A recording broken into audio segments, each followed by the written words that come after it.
Trump కి shock ఇచ్చిన Putin. Russia మామూలుగా లేదు, అమెరికాతో ఒక ఆట ఆడుకుంటుంది. ప్లూటోనియం డీల్స్ ఏవైతున్నాయో వాటన్నిటిని కూడా రద్దు చేసినటువంటి పరిస్థితి. ట్రంప్ పుతిన్లు ఇప్పుడు డి అంటే డి అనుకోవడం అయితే జరుగుతుంది. తగ్గేదే లే అంటున్నాడు. యుద్ధాలు ఆపేస్తా, 8 యుద్ధాలు ఆపా అని చెప్పేసి నోబెల్ పీస్ ప్రైజ్ కోసం గప్పాలు కట్టుకున్నటువంటి ట్రంప్ కి నేను లొంగేదే లేదు అని చెప్పేసి పుతిన్ తేల్చి చెప్పడంతో ఏం చేయాలో తెలియక రకరకాల ఏడుపులు ఆడవడం అయితే జరుగుతుందన్నమాట.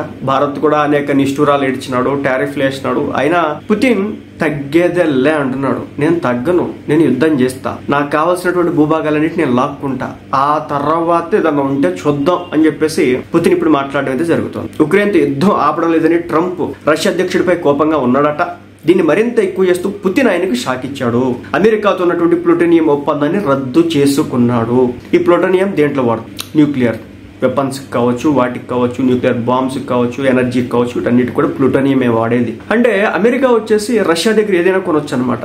ఆయిల్ కొనుక్కోవచ్చు, అవసరమైతే ప్లూటోనియం కొనుక్కోవచ్చు, రేర్ ఎర్త్ మినరల్స్ కొనుక్కోవచ్చు. కానీ భారత్ కొంటే మాత్రం వీళ్ళకి నొప్పి వస్తూ ఉంటుంది, మన మీద టారిఫ్లు వేస్తారు అనమాట. అమెరికాతో ఉన్నటువంటి ప్లూటోనియం ఒప్పందాన్ని ఇప్పుడు రద్దు చేసుకోవడం జరిగింది. దీనిపై తాజాగా పుతిన్ సంతకం చేశారు. దీంతో ఇప్పటి వరకు ఆగి ఉన్నటువంటి అణు అగ్గి రాజుక్కున్నట్టు.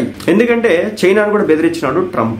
నాకు గనక రేర్ ఎర్త్ మినరల్స్ ఆపేస్తే గనక, అంటే ఇవి ఎందుకు ఉపయోగపడతాయి అంటే ఎలక్ట్రిక్ వాహనాలకు సంబంధించిన బ్యాటరీ తయారీలో వీటిని ఉపయోగిస్తారనమాట.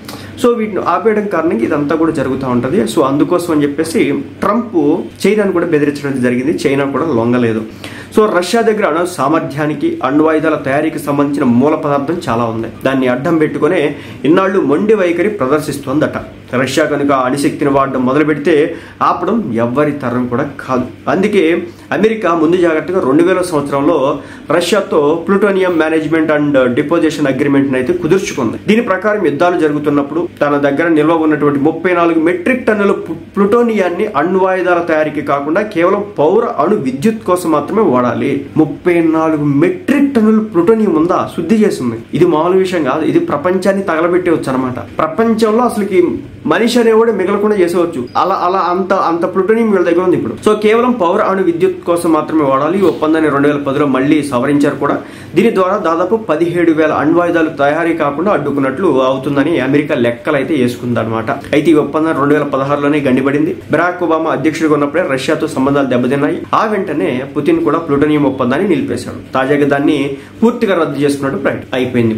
మొన్న ఒక మిసైల్ కూడా లాంచ్ చేస్తున్నారు రష్యా వాళ్ళు. అదేంటంటే 15 గంటల పాటు అట్లా గాల్లో ఎగరతానే ఉందంట. పైగా దాని రేంజ్ వచ్చేసి ఒక 16,000-17,000 కిలోమీటర్లు అంట. అంటే ప్రపంచంలో ఏ మూలకైనా కానీ ఆ వెపన్ ఏదైతే ఉందో దాంతో కొట్టేయచ్చు. సో అది ఎలా వర్క్ అవుతుంది అంటే ఇదే అణుశక్తితో మాత్రమే అది వర్క్ అవడం అయితే జరిగింది. అయితే ఇప్పుడు ఈ ఒప్పందాన్ని పుతిన్ మడిచి పక్కన పడేశారు.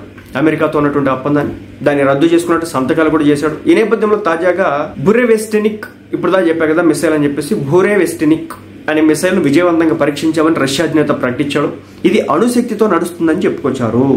ఈ క్రమంలో బురేవెస్టెనిక్ క్షిపణి మోహరింపునకు మౌలిక సదుపాయాలు సిద్ధం చేయాలని సాయుధ దళాలకు ఆదేశాలు జారీ చేశారు. అంటే పక్కన ఉన్నటువంటి యుక్రెయిన్, ఆ చుట్టూ ఉన్నటువంటి వెస్ట్రన్ కంట్రీస్ అన్నింటినీ కొట్టడానికి ఈ వెపన్ తో పని లేదు. వాళ్ళ దగ్గర చాలా చిన్న వెపన్స్ ఉన్నాయి అనమాట వాడిని అన్నింటిని కొట్టడానికి. బట్ పుతిన్ కోరుకుంటుంది ఏంటంటే పెద్ద అమెరికాని కొట్టాలని చెప్పేసి టార్గెట్ గా పెట్టుకున్నట్టు అయితే అనిపిస్తుంది. ఎందుకంటే ఈ రోజు వరకు ఉక్రెయిన్ రష్యా యుద్ధం జరుగుతుందంటే దానికి కారణం అమెరికా ఆయుధాలు ఇవ్వడం కారణంగా జరుగుతుంది.